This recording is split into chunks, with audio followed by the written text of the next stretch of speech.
My guest today is what I consider part of the newer, younger generation of guitarists. We do a lot of interviews with the older generation, some of the original OGs, but I'm very excited for this performer who has studied with two. Actually, you know what? Yeah, three of my heroes.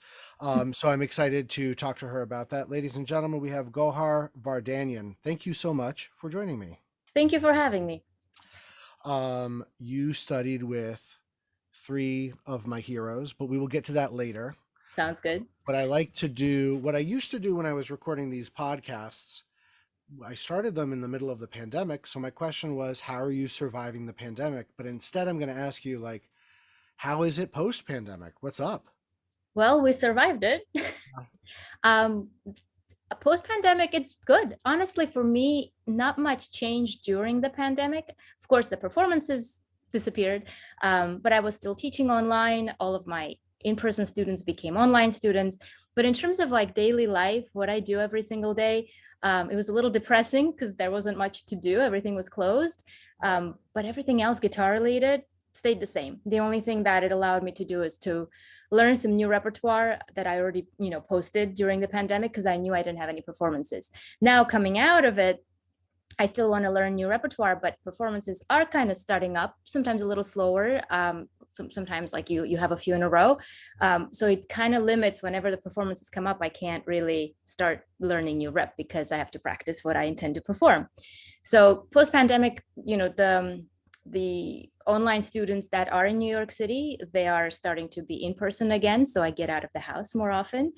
But other than that, it's not no drastic changes, kind of smooth.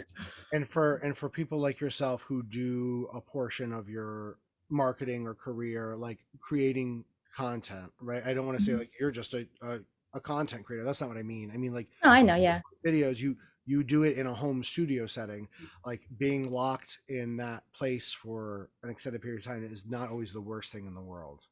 No, until you lose your sanity. But Yes. no, I try to, you're right. Like my home was, it's my workspace, it's my teaching space, my practice space, which is good because it's convenient. You don't have to waste your time traveling anywhere or be dependent on a different venue for, all of your needs. It can be a little, driving you crazy. So I did make sure that I would get out of the house for a walk, for a run, just anything. But yes, nothing was taken away from me because my YouTube studio is my apartment, and my teaching studio is also my apartment. My practice corner is also my apartment. So it was great. So let's go back a little bit. I want to talk about your life in music, just sort of how the guitar got to you, Mhm. how you discovered music. Correct me if I'm wrong. You grew up in Armenia, I did. and so what was music like there? How did the guitar find you? How did music find you? Well, my dad was just sort of, look, I have a child with 10 fingers and she can hear and she has some sort of sense of rhythm and pitch. So here's a guitar. We're going to teach her. So it wasn't I who discovered it. It was just given to me when I was literally like before I can remember. I don't remember a time where I didn't play guitar and then I played guitar. I just played guitar. I don't remember a time where I didn't have nails on my right hand Oh because wow. ever since I was very, very little, my dad would file my nails, so if for whatever reason I cut them right now, it would feel so weird. It would feel like that the whole skin, under my nail has never seen, The light of has never been like touched because the nail has always covered it. So it wasn't me who discovered it. I grew up in a household where my dad played flamenco guitar and classical guitar. He taught.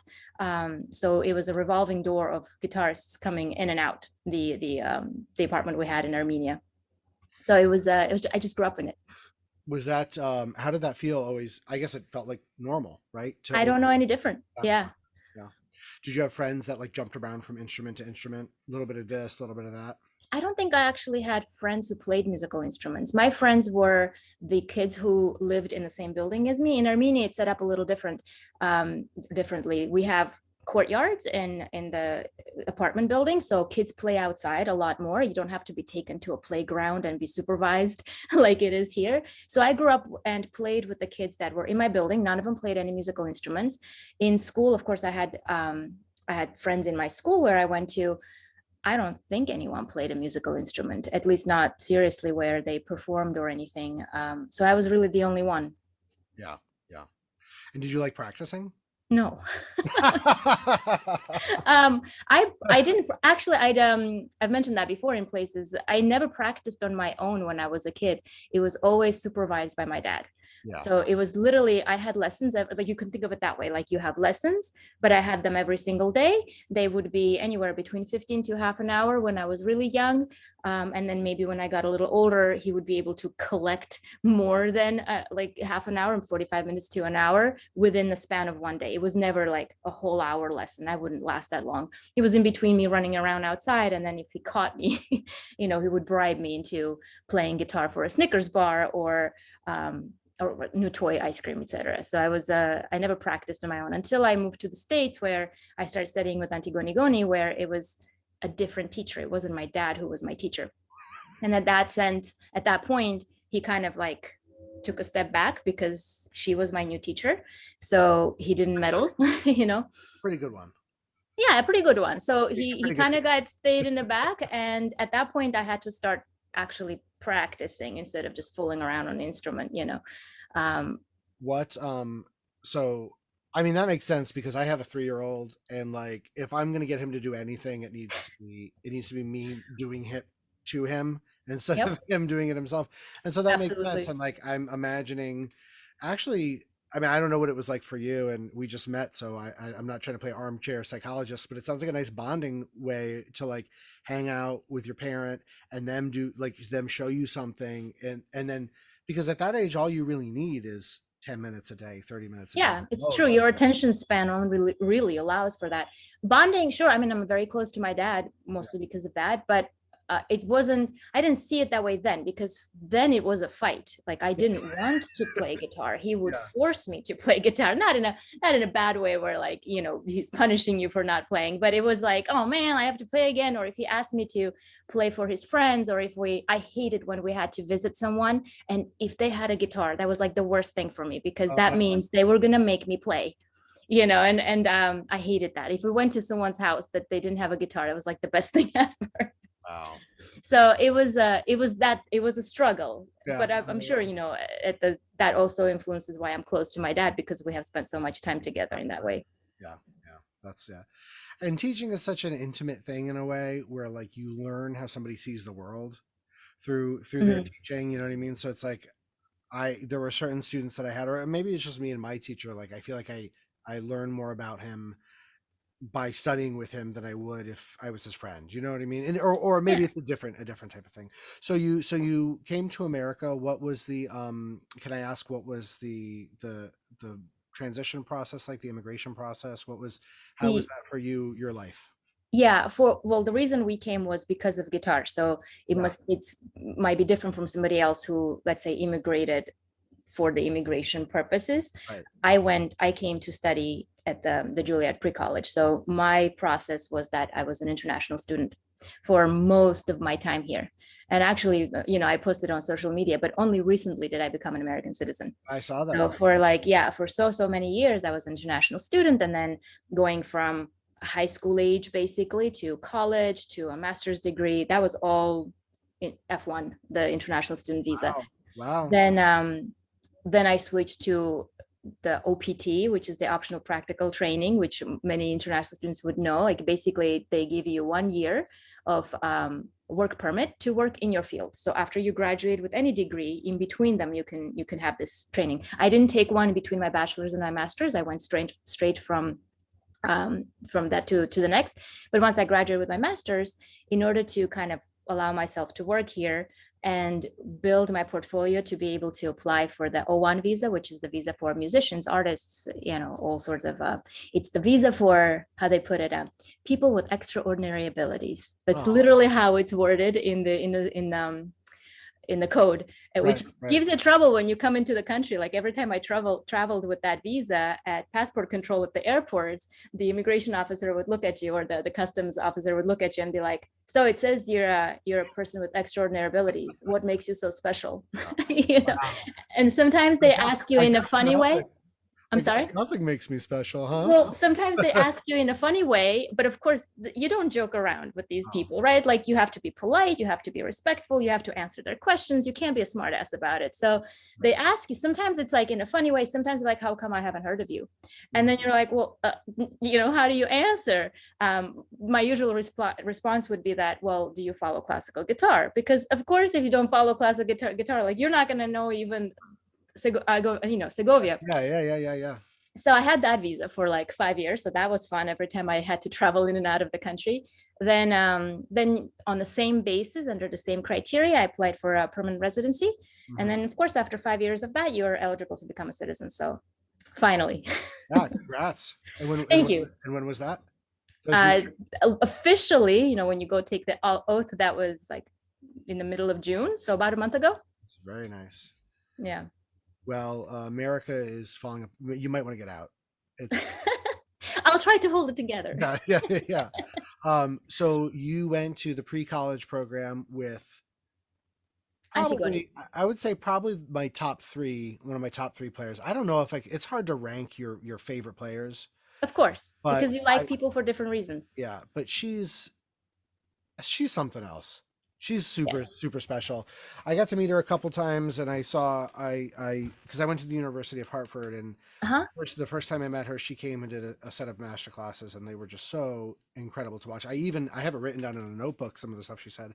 And a couple months ago, I was like looking through my stuff, and I was like, oh my god, that's right. This is the thing that she said about ornament. She said, legato is an illusion on the guitar. I remember that from like 10 years ago. She said legato at its best is an illusion on the guitar.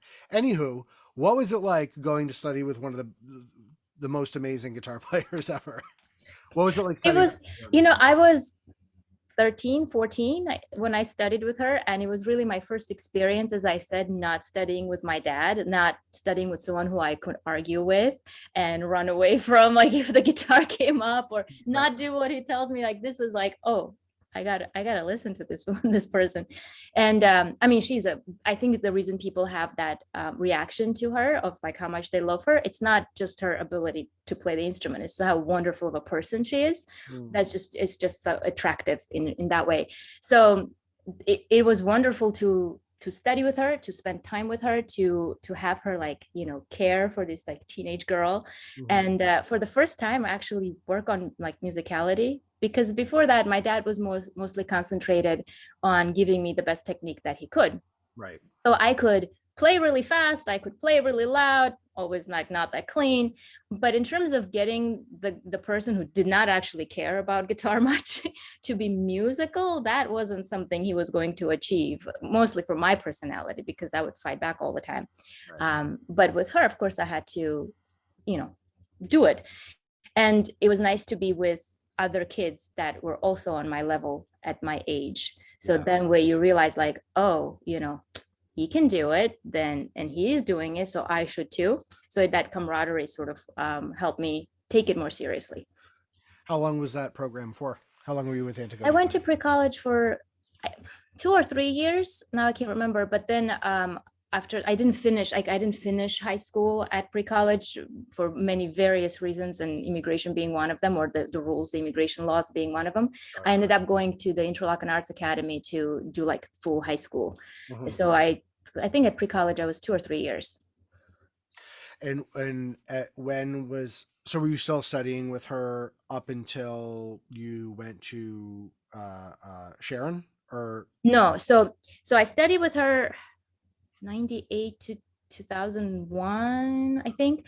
And then in 2001, that I know for sure, I went to Interlochen Arts Academy, which is a boarding high school in northern Michigan. So at that point, I no longer studied with Antigone. I studied with John Wunsch, who is the current owner of Strings oh, by okay. Mail, which you Oh, probably have, letters signed from him. yeah, every day I'm like, oh, There you go. thanks for the So letter. yeah, sometimes it's him personally writing the notes, sometimes it's someone who works for SBM. But so I studied with him for high school, and when I went to Interlochen, because of the way credits transfer or didn't transfer from Armenia, I was older for my grade. So I went from 9th grade to 12th, but I crammed it all in 3 years, so I wasn't too old when I graduated. Right, right. And it was difficult, sure, but partially not, because In Armenia, the school is way more difficult than here. It's 10 years, and what you learn in sixth grade is what you learn here in ninth and 10th grades. So technically, like some of the things I already knew, I just knew them in a different language. But math is math, you know, like as long as you see it, you don't need to know the language. So like algebra one, I already knew all of that, but I had to take it here to get the credit that's actually like a high school credit. Mm-hmm. But also then I had to get adjusted to the like doing everything in English, writing analytical essays in English, like all of that stuff was, that's what gave me more trouble, because at that point I spoke English, but I never went to school sort of in English where I had to write essays in it. So, you know, there were a lot of days where I stayed up until 2 o'clock in the morning doing homework, but did it in 3 years, that got done. So that was where I went for high school. Then I went to Peabody for undergraduate, where I did my bachelor's with Manuel Barreco. So that was in between high school. For Sharon, it was my graduate school. So after Peabody, I went to Sharon. I had them mixed up. My bad. I had them. Oh, backwards. No, bachelor's was Peabody, master's was Juilliard. I think what you said is kind of true. When you are like literally born with that in your hands and you constantly are exposed to all of the records and everything, it's nothing new, right? Like I always knew about Manuel Barreco. Like I listened to his recordings. I knew who he was. I knew how he played as a kid, just to be opposite of my dad. It had nothing to do with me actually understanding anything, but my dad wanted me to listen to Manuel, but I'm like, no, I'm going to listen to John Williams. It's just to be opposite, you know? But so it wasn't, it also comes with personality. I'm never really like struck by celebrity, you know. I feel like these are people who achieved a lot in their life and they're amazing and talented, and but you know, they're people. So it was amazing studying with him, but it wasn't like I was like, oh my god, I can't speak, you know. What was the most interesting is learning how he does what he does, right? Because we always listen to his recordings, or anyone's recordings, and we admire them and we wish we could play like them, but we don't know how they get there. So studying with him, like, it opens up your eyes to what kind of work goes in to get like a little bit an inkling of what you could possibly, you can't really do it like him. There's only one, right, Barreco, but you learn the process of how he thinks, how he practices, what he pays attention to. So that was amazing. And also at that point, I was old enough to understand the work that it's required. So it was at the right time where that's the first time I learned how to practice. Before that, I was coasting on my abilities. Like as a teenager, it was given to me when I was a kid. I started very young. So things come easy to you when that's the case. But it wasn't a conscious like, oh, I need to like really practice to really polish this piece. I never really polished anything when I was a teenager. But with him, I had to polish because that's like the minimum requirement that at least it has to be clean. And then after that, you can talk about musicality. That was my next question, is that, you know, a lot of people go into the conservatory, especially like a really good conservatory, and they feel like they were too young for the experience. So you started when you were 18 or 19? Yeah, 19, because I was a little older for my grade. Yeah. And so you felt like you were ready for that challenge. Yeah, I was old enough, because I find that musically, you can't rush that, at least from my experience. I wasn't ready to emote through music when I was a 15-year-old. Like, it just, no matter how much, you know, even like with Antigone, she's incredibly musical and she would explain things to me and she'd make me do it. And I would kind of do it because I would copy, but it wasn't because I internally felt it or understood why, or, you know, came up with my own way. I just did it because I was told, and I could use the instrument fairly well, so I just copied it. But at Peabody, I was old enough where like I could start to understand all of that. And I don't think I even really achieved it until after I graduated master's. Oh, yeah. Like, yeah, because you learn all of that.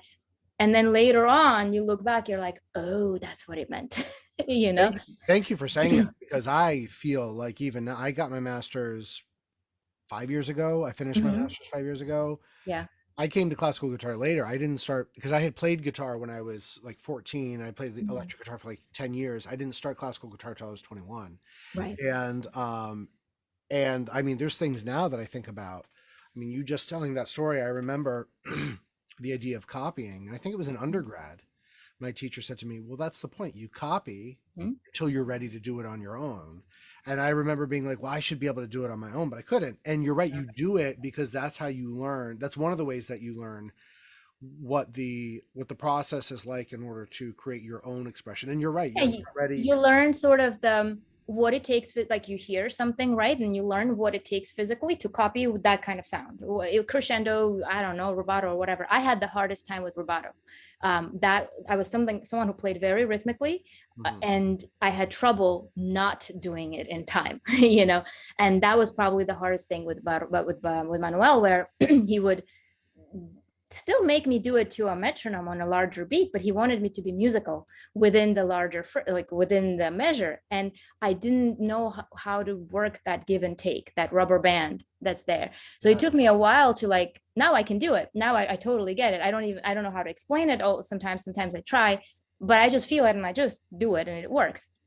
But at school, I was taught that for 4 years. And at the end, it was still a struggle to really do what he would say, like, yes, that's it. yeah, Right. So it took maturity, it took more experience outside of schooling to finally be able to be like, oh, like the light bulb goes off and you're like, okay, now I get it. yeah, yeah. And so you spend 4 years there, Mhm. right? And you kill it. And Or I get what kind of, killed, or you get one or the other. a little bit of both, a little bit of both. I don't even remember my undergrad. I remember my guitar lessons, but I don't remember anything else to be honest. I just, I mean, I survived through the rest of it. I was a good student. Yeah, it doesn't take that much to like do your homework, get a decent grade. And I kind of had to because I had scholarships. So if I didn't get a good grade, I would lose the scholarship. So I worked hard for it. I had a good time, yeah. but there were classes I wish I never took, but it was required. So, you know. Fun doesn't begin until you grad school, I don't think. Well, so you do that with him, and then do you take time off or do you go straight to get your master's? No, I went straight um, to get my master's. I guess the time off option would have been to take that year off, Mhm. the not off, but like get the work permit. But I went straight so that I could keep my F1 and then that not get too far behind in age. Anyway, I was already a year older, and to just get my master's, get done with it, so I can like really continue with life other than being a student. Right. Yeah, so I went directly to Juilliard. And Juilliard, contrary to Peabody, because it was my master's degree, Juilliard is a very performance-based school. Mhm. So I had fun there because I had friends who had gone to Juilliard before me, and they gave me all of the tips of which classes to avoid if I didn't want to do homework Right. and which ones to take. So I, other than guitar, which you have to practice, and Sharon is not going to let you get away with things like you have to work hard on that. But every other class I just coasted because I took the easiest classes I could possibly take. Zero, like I had a class where we just go and listen to piano music for 2 hours once a week. Zero homework, zero tests. Wonderful, graduate credit.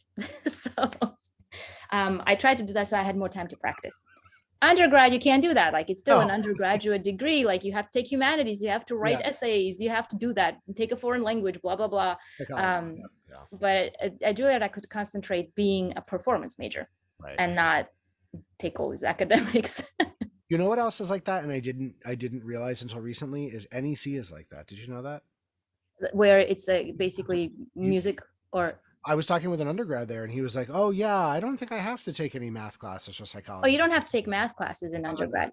"Oh, Yeah, I had to." you probably I went through the you year. went to a normal university Yeah, probably. yeah. No, as if you go to a music conservatory like Peabody, NEC, Eastman, I believe, any of that's a conservatory for music, there are no math classes or science classes. An elective, sure, if you want to torture yourself, go for it. But foreign language is usually a requirement. Obviously, liberal arts classes, like, there's some required ones, and electives and all the music stuff, music theory, music history, ensemble, your, choir. If you're a guitarist, most likely you're going to be singing in choir. Oh yeah. So, Oh yeah. yeah. So you went to Juilliard. What was your time with Sharon Isbin like? It was so I always get that question asked. It's very different for me because I think when I said earlier where you are in your stage of development, your age influences what you get out of out of the time that you're with someone, right? So in undergrad, I was still developing as a player in terms of like learning how to practice, and cleaning up my playing, and like really working on musicality and being a bit more precise than I ever was as a teenager. So by the time I got to Juilliard, I kind of had that already as like someone who developed it. So then we could concentrate more on working on music. I didn't need to learn how to practice. I needed to learn how to be musical. And they're very different teachers, Manuel and Sharon, in terms of Manuel would always make me sing, not in a lesson, but like he wouldn't, make you embarrassed by singing in a lesson. But it was all based on very natural, like singing the phrases. He would never really write on my music except to suggest fingerings. Like if I look back at all of the scores that I have from my time with Manuel and with Sharon, very different. His scores, the time from from Peabody, 0 markings on it, literally. Only a few like left-hand fingering suggestions, nothing else. With Sharon, if I go back, everything was marked. All of the crescendos, all of the color changes, fingerings, and in colored pencils. So she was someone who would specifically give you advice of like, this is what you're going to do. Right. More concrete. Of course, there was always singing involved, phrasing involved, and all of that, but very different teaching style, whether between the two of them. The goal was always the same, to try to make it as musical as possible and to try to make technique as invisible or inaudible as possible, so that when someone watches or hears you play, they don't see the struggle that's there. Just sounds like music. You don't see that the player is suffering because it's really difficult to play. So different styles. But when I was with Sharon, also I was older and it was a graduate degree. So it was important that she's the kind of teacher that really, it allows you to develop confidence in your own playing. So like if she had suggested something and I didn't like it for whatever reason, I couldn't just be like, no, I'm not going to do it. I had to come up with a way that I liked and prove to her that it sounds better. And if that was the case, that's it. Then that's how you play it. It was never, one way or another. Not that Manuel was like that, but I think because I was younger, I listened to him more because I didn't have any other better options. Probably when you get older, you weren't ready to try your ideas yet. Yeah, exactly. You back them up yet at the time. And maybe if it was reversed, like if I did my undergrad with Sharon and my master's with Manuel, it would have been the opposite, where I would not really have my own ideas when I studied with her, and I would have my own ideas when I studied with him. So I think that changes. Like you're not the same person. So besides the teacher being different, you are different. So you take different things from depending on where you are in your life. Do you what kind of repertoire were you interested in when you were doing your master's? I always kind of like the same things. I like Baroque music a lot, classical, romantic, and 20th century. That's more like Turina, Tedesco, Rodrigo, not Henze, not Britten, not Brouwer. It depends. Brouwer has some beautiful pieces, just not like, I'm not going to play the eternal spiral, like not my thing. So I gravitated towards the traditional repertoire. That's what I liked. The first thing you said was not Henze, because when I was just like that would come up to my mind. No, but that's just like a specific. Yeah. There's we had a repertoire class where it was very Henze heavy. Uh-huh. It was in my master's, and it was me and like 4 other people in that class, and we were like, we get it. Yeah. It's cool. We get it. But yeah, that's how I feel about it.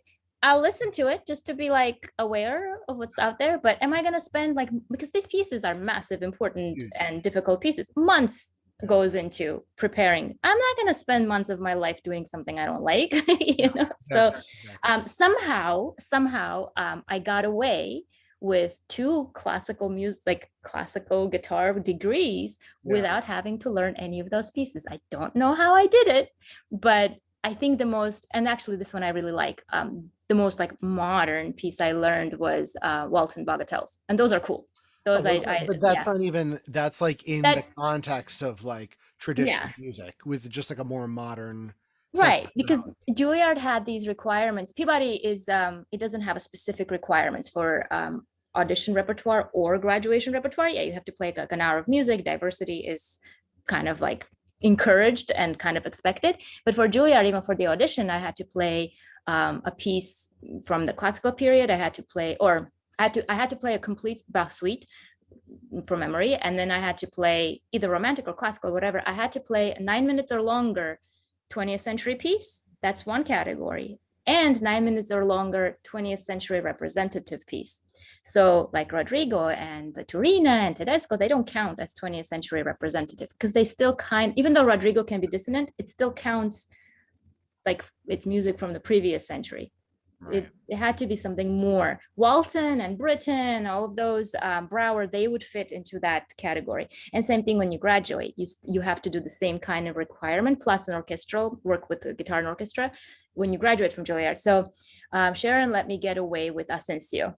Okay. Which is still like, in my mind, that's beautiful. It's not like, so when I had that conversation with her, I told her I really don't like modern music. She's like, I'm not going to make you play something you don't like because you're not going to play it well. Yeah. So I was like, agreed. So we chose Asensio so I could, satisfy the requirement to a degree.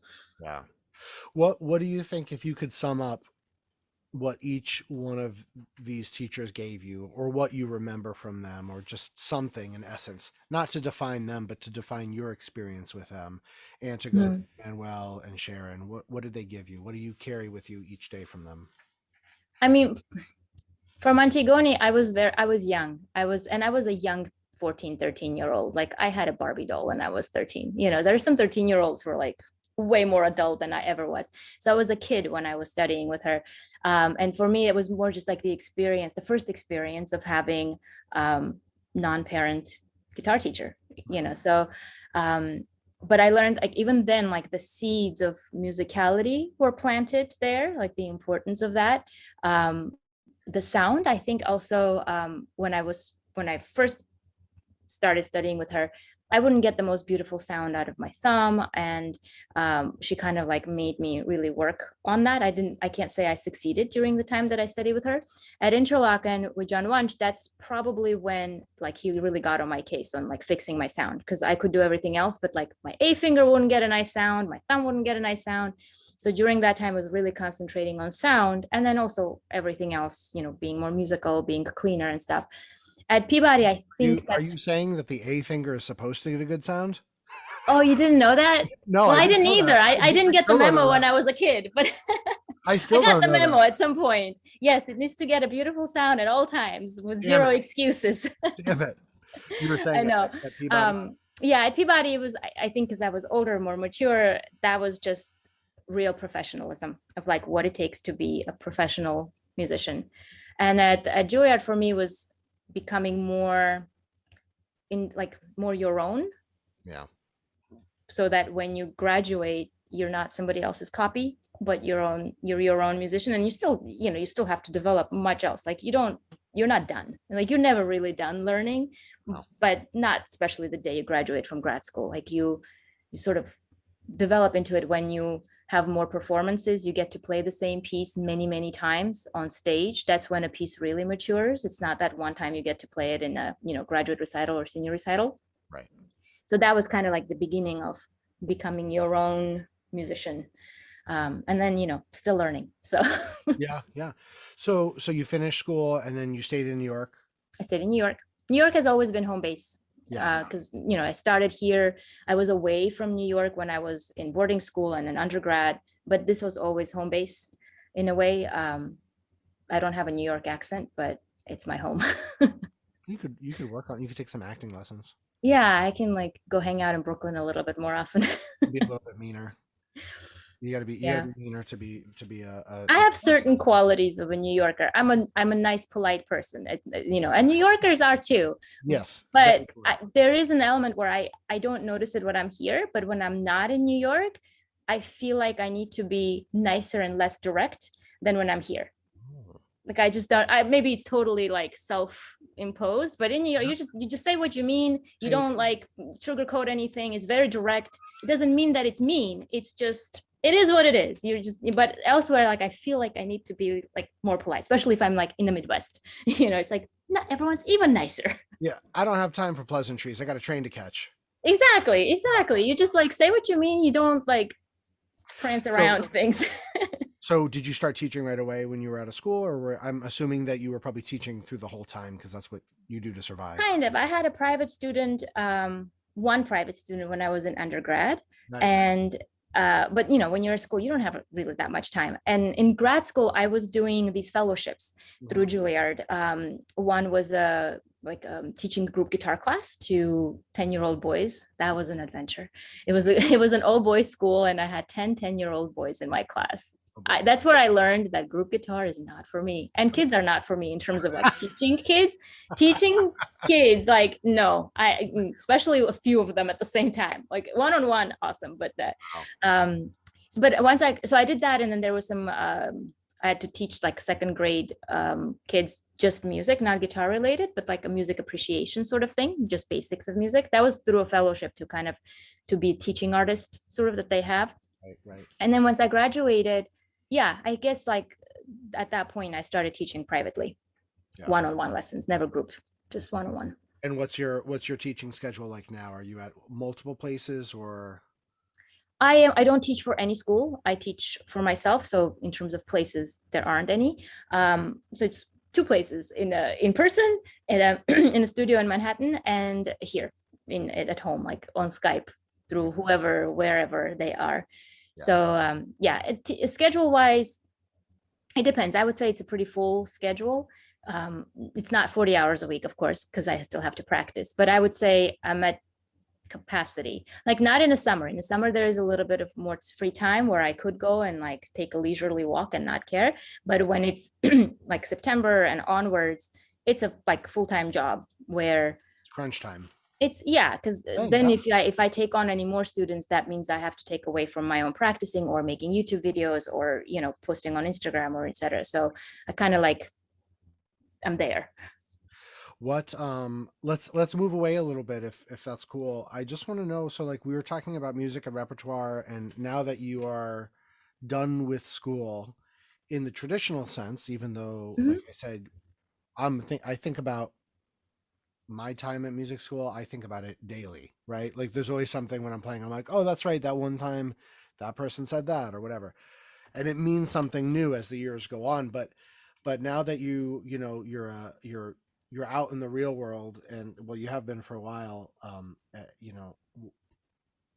how do you choose a piece? How do you see yourself in terms of repertoire? Like what is it that I guess the question I'm asking is, how did your repertoire selection help you express who you are? I feel it's I guess it's easy. I just play pieces I like. I never overthink it. I like a piece that, I obviously, the repertoire that's out there. So you already have an idea of all the pieces that you want to play, and then maybe maybe don't want to play. So if I like it, I learn it and I play it and see how it feels. Sometimes I'll switch it out and put it in, switch something out of the concert program, put it in. Sometimes I play it and I'm like, I don't think I want to keep playing it. So I might record it, like immortalize it on YouTube and not put it in my concert program. So it depends. But I try to be nice to myself, and I only pick pieces that I actually enjoy listening to, and I could stand myself practicing it for months at a time. What's something that's on your program right now? If you were going to go, I haven't looked at your schedule, but if you have something in a week. At the moment, well, I'm going to kind of probably switch a couple of things out because the next performance is not until October. Summer is usually like a dead time unless you're doing many festivals, but those festivals are actually not even in the US. I feel like they're done in June, the US festivals, and then the European ones, like the Germany ones, are in this time of the year. So right now it's actually, I would say, pretty traditional repertoire. I just, during 2020, kind of went into it because I took a couple of pieces out and then I plugged these in. Right now, or at least the last program I played the introduction in Rondo by Aguado, and I followed with Angostura, the Lauro Waltz, and Preludio Criollo by Rodrigo Riera. That's probably the one that not a lot of people play, so two Venezuelan pieces. Yeah. Then I would do Un Sueño en la Floresta by Barrios. I play that a lot because I'm very comfortable with that piece. Oh, yeah. So there are a couple of pieces I always keep as pillars in the program where I can rest during that time in between, like the new ones that are more stressful. And then I did like an Albéniz set And for years, I refused to play Asturias. I was like, nope, no, everyone plays Asturias. I'm not going to do it. And even though I knew it, like there's not a single classical guitarist who does not know how to play Asturias, but I never polished it. And I never like was going to perform it until I figured like, but why not? And so I always played Cordoba and Sevilla. So I added Asturias to it, but I decided to do something different in terms of how I approach the piece. I tried to make it as close to the piano as possible on the guitar. So I'm kind of doing like a mix. It's not really Segovia's transcription, but sort of, because really there's not really much else you can do fingering wise. But I mixed Manuel's and David Russell's transcription of the B section together, because they both did things that a little bit differently, and I kind of like one thing and another one, so I mixed together. So what I'm doing with Asturias, I'm playing it at the piano tempo, which is much faster than most guitarists play it. You can get criticized for it or whatever, but I like it that way because that's how the piano sounds. And I try to put staccatos on a bass as much as it would allow me, because when you hear on a piano, it's on the same note, and it's very, very much, very staccato. So I try to do, at least in the opening, to cut the basses short. And then when you're at that speed, so I'm taking it at around 135, 140 instead of 120, which is most of guitarists play. I still kept the arpeggios though, because in a piano it's a grouped note. There are no triplets. It's two notes at the same time. I'm keeping the triplets because it does sound good on the guitar to do that instead of like simplifying it. And in the B section, I try to keep the octaves as much as possible. Obviously, the beginning is with octaves, but there are like two scales in the middle where it's just a single voice, one in a higher octave, one in a lower octave. Well, I'm doing two octaves in both, which is what David Russell does. And then it sounds more like the piano. And the chords are fuller. There's no chord and harmonic. It's two chords. Octaves, of course, I can't like have the same range as a pianist does, because they do take things higher an octave. So I'm doing Asturias, but I'm trying to make it like not the traditional way that every guitarist ever hears it. That's the first half. So Asturias, Cordoba, Sevilla. The second half, I played two Piazzolla. One was La Milonga del Ángel, and then La Muerte del Ángel. Yes. Followed that with Vocation and Dance by whose transcription of the Baltasar Benitez. Yeah, of course. Yeah, not the Assads. Oh no, I meant the Muerte del Ángel, because you had. Oh, there's the Brouwer. There's the Brouwer transcription. Yeah. And I was like, no, I went Brouwer. No, I mean actually his transcription is pretty really cool, but he has like more of his like Brouwer-ness to it. You know what I think? Because I actually just tracked that piece about 3 or 4 months ago for an upcoming project. You know what I think Brouwer I like the Benitez notes better, but I think Brouwer probably does a better job in his transcription of capturing like the improvisational aspect of it. Yeah. And like that's such a big part of Piazzolla. So like I chose one. I was like, I like this version. The essence, like to capture the essence of it. Yeah. Like, you know what? I think Brouwer does it a little bit better. Someday I'll learn transcription, but I went for the simpler one too. To make my job easier. And also because Milonga del Ángel was his, so I used that all together. I might add more Piazzolla. I'm thinking of like the cinco piezas that are out there. Some of them they're gonna take a little longer. They seem very innocent when you listen to them, and I was reading through it the other day. I'm like, oh, okay, this is more complicated than it sounds. So but I might, because they're not as often played as, let's say, like the Verano Porteño, all of those. So after the Piazzolas, I play the Evocation and Dance by Rodrigo, and after that Hungarian Fantasy by Merz. I used to play De Falla, the La Vida Breve, but I played that for many, many years, and then like I kind of rotated it out. I used to play Valses Poéticos, and then I rotated those out. Like again, there's certain pieces I keep because I'm comfortable with them, and then I change other things around it. And there's nothing wrong with that. I mean, to have a piece that like Sueño, to have that be like just something that you just know so well and you can bring it wherever you need to go. I mean, that's, first of all, that's a good piece of music, right? People are going to like it. Guitarists are going to like it, right? And so it's like, it makes sense to hold on to that. And then in the grand scheme of things, it's not the flashiest piece, but it's flashy enough to, if you're going to play a bunch of like really lyrical pieces, Mhm. and sueño, I mean, you kind of filled your quota for like shredding. You know what I mean?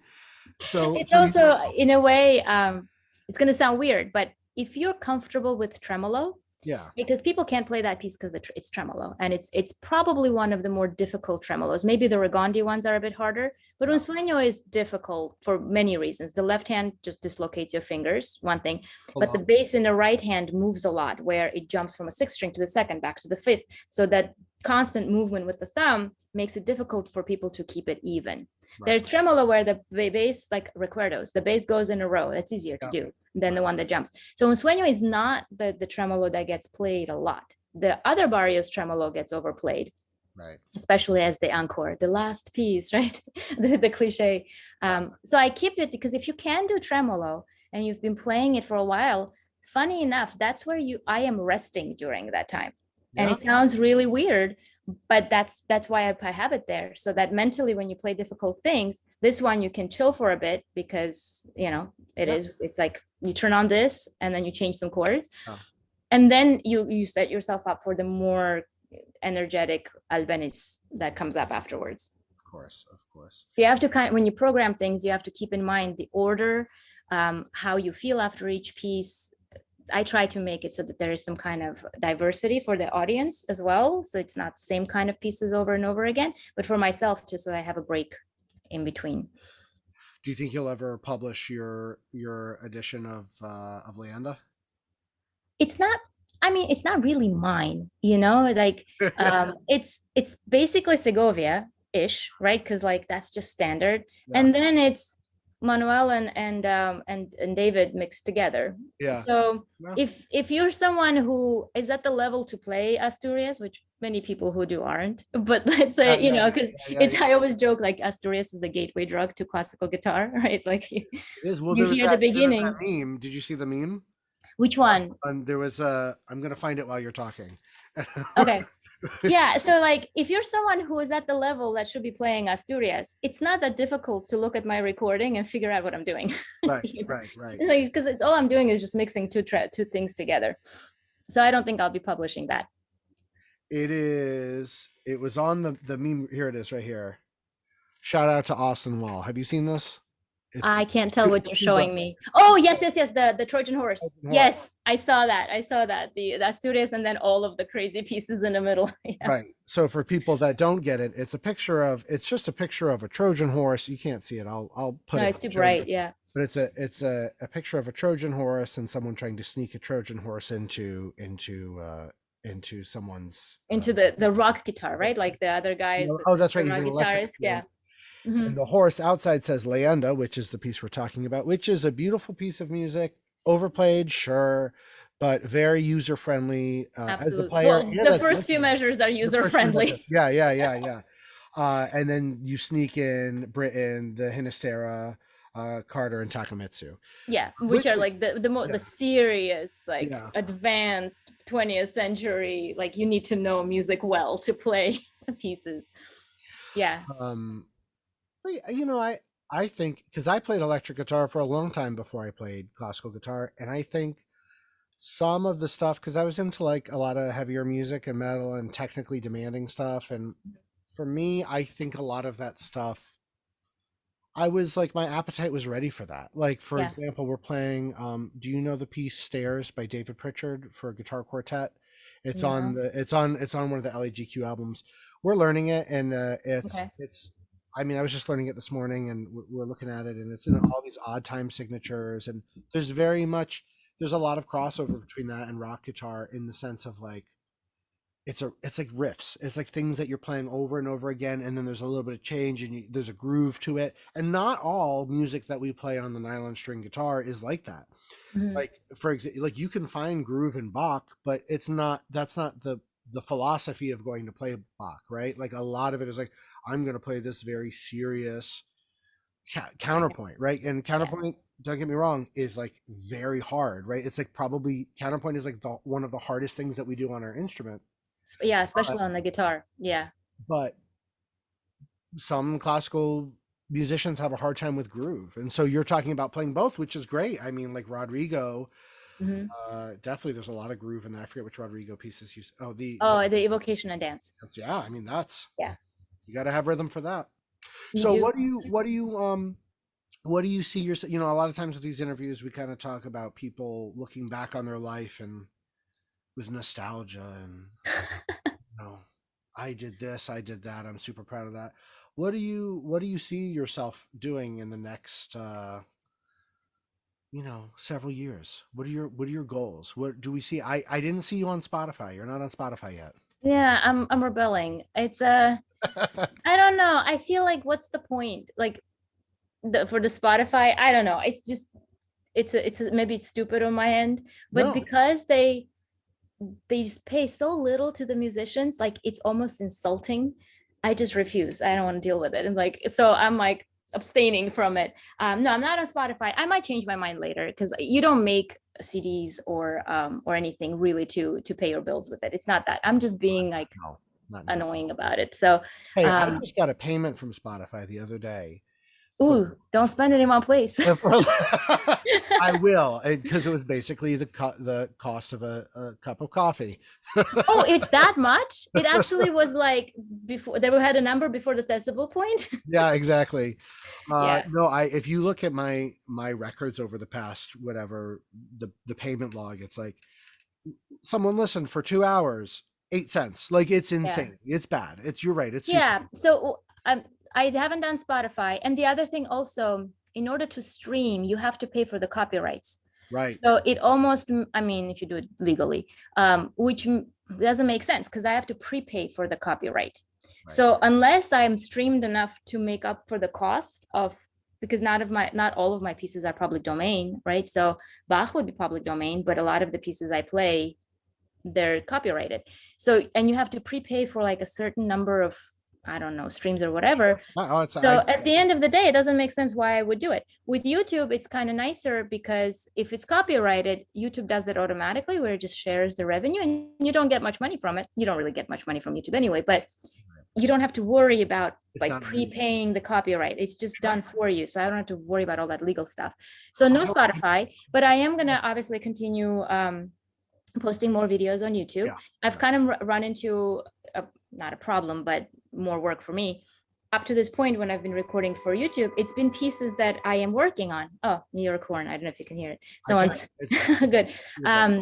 So it's stuff that I already knew. I'm playing it in concert. So eventually I record on YouTube and I have this collection of pieces that are out there. Well, at the moment, I've recorded all of the ones that I would like to record and then I play. So I'm running out of repertoire that's ready to be recorded. Right. Like I can play things, but I don't want to immortalize it at the stage that it's in right now. Exactly. So now every time I post a video, it's because I just learned the piece. So it takes a while for me to be okay with the way the piece sounds on a shareable level. Okay. So it takes longer and more time passes between videos because I don't have the reserve of the concert pieces. And then 2 years ago, I guess, no, it wasn't 1 year ago, I did that recital. It was a streamed recital, pre-recorded stream. So all of the pieces are on that hour. So I don't want to repeat pieces that I already recorded in the concert and do them separately. That makes no sense. So it slowed down a little bit, but there are plans for pieces. I just need to practice, get them to that level. I'm a bit more active on Instagram because on Instagram, it's kind of like the behind the scenes of preparing the piece. So it doesn't always have to be perfected because it shows the process. It doesn't have to be the entirety of the piece. Sometimes it's only a section. So it's a more casual, at least that's how I'm treating it, more casual, more educational than YouTube, where it's more like for the listening pleasure as an example of how it could be played. Right. I think you described it perfectly. And I think there's certainly a pressure when you make any sort of content, even if it's just to stay in the stay relevant to your community, right? Mm-hmm. There's a lot of pressure to produce high quality finished pieces, right? Mm-hmm. There's a lot of pressure to do that. But I think you're right. I mean, like, and I don't know the first thing about being successful on social media, but I know how to be successful on the guitar. And I know that the community will watch you practice. I mean, look at TY, right? Mm-hmm. I love watching his videos on Instagram because it's like he makes mistakes and you see him Mm-hmm. like he messes something and then goes and does it again, Yeah. right? Like, and like that's the community doesn't need a full catalog of the best interpretations of everything. What we need to see is more humanity, because that's one of the things that makes us so exclusionary as artists, is that Mhm. when we're like, oh, you wouldn't, the normal person wouldn't understand it. I'm making Yeah. high concept stuff, right? Which is very difficult. For it also depends that the two platforms are different. In YouTube, it's a searchable platform, and you are in a way creating a library of pieces for people to go reference later on. Because Right. let's say like they put in Asturias, my video will be one of them that pops up and they'll watch it. So if it's like a half finished kind of like messy job, I'm not going to put that on YouTube to be researched like 2 years, 10 years down the road. On Instagram, it's more instant. Like you can't really search for things. Like, yeah, you can search for hashtags, but if I post something like, so unless someone's stalking me and it goes to like my profile and listens to everything I posted for them, which some people do, but they're not gonna like, it's not gonna be like forever. And it is like what I did last year, which I'm gonna continue. People don't see how much work goes into for an artist, a musician, or anyone to prepare what they see, the final product. Like it's months and hours and months of work that goes into what they see when it's like all fancy and sparkly on YouTube, especially when it's edited and reverb is added and blah blah blah, or even in concert, right? Oh yeah. So I was doing this thing where I was learning this new piece that I've never played before. It was the Falla Danza de los Yep. Vecinos, and literally from scratch, where I was reading music at like 50 BPM, barely getting through, because that's where it starts. It doesn't matter how good you are, how talented you are, how many years you've been playing. If you don't know how to play something, you don't know how to play something. And it takes a month to repeat, do it a bazillion times, miss, blah, blah, blah. So I was doing the series where I was documenting and I was writing how many hours I had spent on, like when they see the recording, how many hours and how many days had gone in to get that result. And That's then really cool. That's on YouTube? it's on Instagram. It's on Instagram. I'm gonna have to check that out, because that is Yeah. something that I think more people should see, because you're right. There's this presumption from the outside. I guess maybe I think I did see an interview with Utica Parwa once where he was like, Yeah. I just played the piece and then I'm good. I'm good at sight reading, so I just play it again. And I'm like, okay, Yeah. Not, I good mean, for maybe you. there are people like that. And it depends. Like if a piece is below your level, sure, Yeah. I can sight read a piece and make it sound like I've played it for 20 Okay. years because my level is here and the piece is over here. Sure. But if it's a piece at your level, you're going to struggle. And especially if that piece has things that maybe even are above your level and you need to learn that skill on that piece. Like this Defia has stupid bars with the second finger. I don't do bars with my second finger, but I have to for this piece. Exactly. So I'm learning that skill on this piece. Of course, it's going to take me longer than sight reading a Carcasse etude. Right. But so I did that. But the way I learn pieces in general, I don't just keep working on it until like death. I worked on it for a couple of months and I documented all of that. And then I had concerts coming up. So I kind of like put that aside, concentrated on concert rep. So at the moment I'm playing it, but I'm playing it very sporadically. So it's not improving enough where people would notice the improvement. I notice the improvement because I can tell how much effort I'm putting into a piece and what it sounds like. But if I record, you're not going to hear the difference. Only I can tell that I had less effort put in and it sounds the same way. But at some point I'll have to like start posting again, and I have kept track of how many hours I've maintained it, which is kind of blank time, because that when you only play something once a week, you don't actually improve. I'm just trying to not forget it. Right, exactly. So I have to like pick up practicing it every single day so that you start seeing improvement. Right now it's like I'm keeping it from going down. Yeah. You know? I mean, that's what happens when you have a program. I mean, we just recorded, my quartet recorded the first half of our program basically, and now we're cramming, we're working very hard for a deadline that's coming up. And it's like, oh, that's right, I have to practice these. I forgot about the scales in the first half. But yeah. Last question before we get to our questionnaire that I hit everybody with. When are we gonna see the Gohar Invitational Summer Summit festival? Like where Gohar's running it? Yeah. Yeah, that's not gonna happen. No? Oh my God, no. I admire people who do that. It's so much work. Like all of my colleagues that have their own festivals, that's, I see and I hear how much work goes into it. As organized as I am, I don't think that's for me. I would love to be teaching at one of them where somebody else did the hard work and, you know, but No, it's not my personality to create my own festival. Be cool, but I would need to have like a clone to do that for me. Well, thank you so much for your time. I'm going to ask you a 5 question questionnaire that I ask everybody on the show. Okay. You can answer them with stories, or you can just give me Can one I plead the line. fifth if I have to? Yes, yes, you absolutely can. I wish it was that. I wish it was that tantalizing. The stuff I'm going to ask you. Nice. It's really mild. Question number one is: what is the best gig you've ever had? Best gig. I played in a like 12th century castle in Italy. This was for Antigone's Volterra project. Speaking of summer, Yeah. things that she organized in 2015. So about this time, but 7 years ago. And my concert was at this castle on top of a hill that was converted into a performance space. And I believe it was a 12th century one, all stone. And of course, they had like put some, flooring, some glass things, some covered up. Sounded amazing. I wouldn't say it's like the best acoustics to like record if you wanted clarity because it was boomy, but it was so cool because you're in this like stone thing, like nothing soft except for like the velvet on the chair that you're sitting on. And Mm. it was amazing. Besides the like on top of a hill being in like a little, castle, the sound was awesome. So that venue kind of made that gig the best.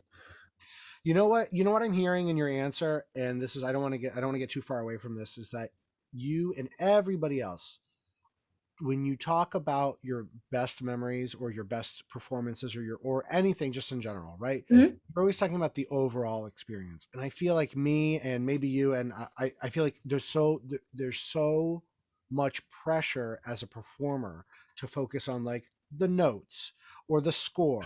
You know what I mean? But you Oh just yeah. talked about your fate, your like a memory that came up, right? And you didn't say I played on. You may have played really well, Oh, I missed a lot of notes on that performance. but it's We're gonna such a forget about that. it's such a memory of your life because of the overall experience. And I feel like that's something that, at least me personally, I lose track of a lot, right? Yeah. Because I get so focused in the micro, like I missed that scale. Oh, I took this too fast. You know what I mean? I Yeah. don't like the way my eye finger sounds today. You know what I mean? Things like that. Would uh, you realize that you do that right after? And right, believe me, I was not very happy after that because there were like stupid mistakes that were made now that I think about it. right. But 7 years later, like, do I care? I've missed so many notes after that. But Yeah, that venue, I haven't been back to that kind of venue. So right, yeah, exactly. at Yeah, the end of the day, everyone misses notes. yeah, yeah. Question number two: what's the worst gig you've ever had? Worst gig. Um, Honestly, I mean, things have happened where like electricity cut off in the middle of it and I had to play in the dark, but I wouldn't really even call it a worst gig. That gig had a lot of things that went wrong with it, which were kind of like you just roll with the punches. First of all, the person who gave me a ride got the wrong school. So we went to the wrong venue. And then we got to the venue half an hour late, and which is like it kind of takes the pressure off because like everything is going wrong, so you're like less nervous almost. It's like okay, well, whatever. yeah, But then like I started playing half an hour later because they also had to change rooms right. last minute, so it wasn't just me being late.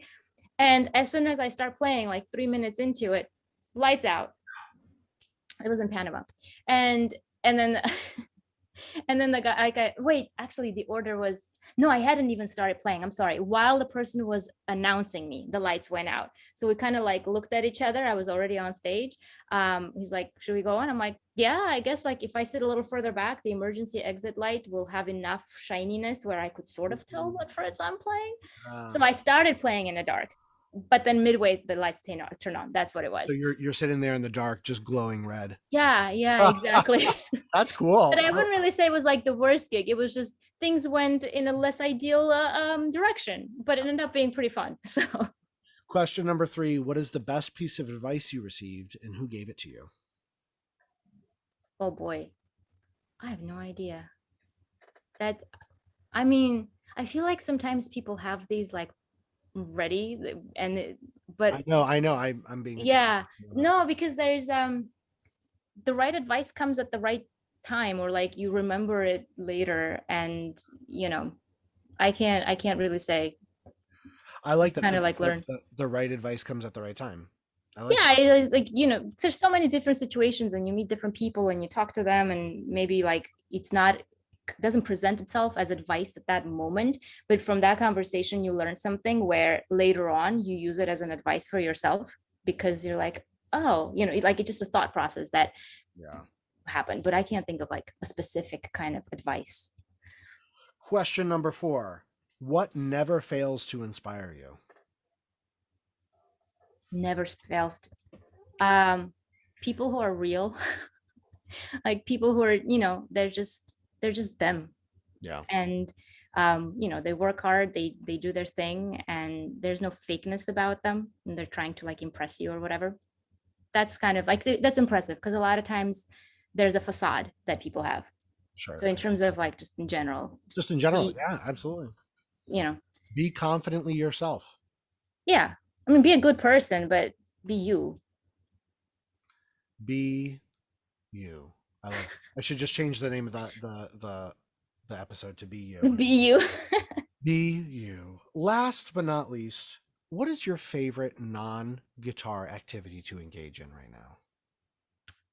Non-guitar activity, Netflix. No, I'm kidding. No, that's great. What are you I watching am on Netflix? totally kidding. I mean, I believe me, I spend a lot of time on Netflix. Honestly, I like being outside. So I don't have any hobbies. Like I don't have anything like that.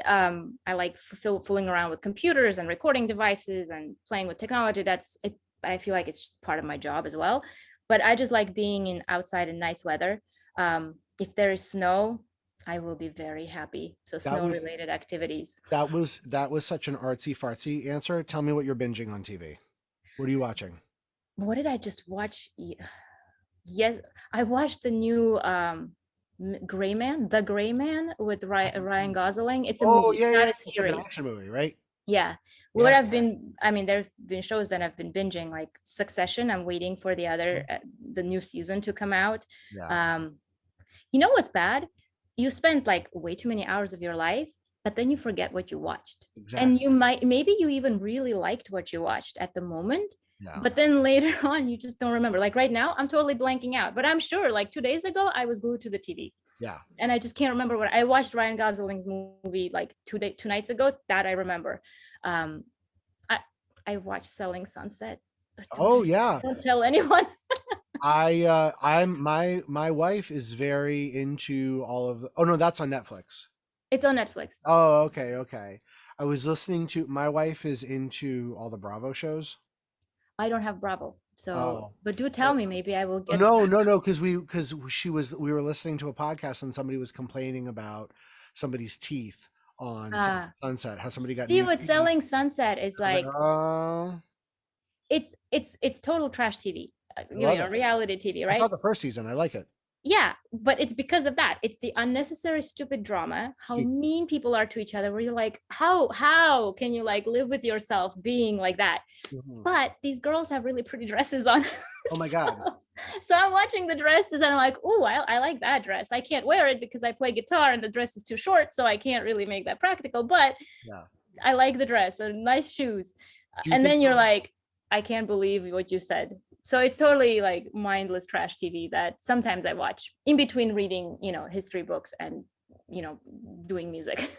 I think when you become as famous as you can, and you're looking for something new, you and I should get together and cast the Real Housewives of Classical Guitar, Yes. and we'll Oh my God. who would Yeah. be the most catty. I can already think of some names that I would put on that show, and they can live together and just fight and drink wine all the time. That sounds great. But then a lot of classical guitar wives are also classical That's guitarists. true. That's true. Yeah, Yeah. Do we maybe it's exclude just them classical. and Yeah, have the experience of just like I think just classical. non-classical guitarist dealing with her husband's nails? Yeah, you know? I scratch my wife. Like having him steal her nail care or having more nail care than her. I'll never forget the first time I asked my wife if she had nail hardener, and she said, "Why?" It's a legitimate question. I've had students where like when they first started playing, they're like adults already. Most of my Yeah, students are men. He's like, no, my wife would kill me if I had nails. I'm like, well, if you want to have a decent sound on a classical guitar and have any success, you're gonna have to like talk to your wife. And it doesn't have to be very long, like the way your nails are, like we can keep it short, that's what you whatever. say at first. Yeah, but then 2 years later, guess what? He has all of the nail care products out there. And he has nails, and he's getting a good sound, and so far they're still married. So Thank you so very much for your time. I am going to stop the record button right now. Thanks everybody for tuning in. I hope you enjoyed it as much as I enjoyed hanging out with Gohar. If you like this, please subscribe to the channel and leave a comment and tell me what you think. Next month, we are going to have the guitarist Isaac Bustos on the show, and he's going to talk about his experience with music. I think you're going to like it a lot. Please check out the links below, and have a good day.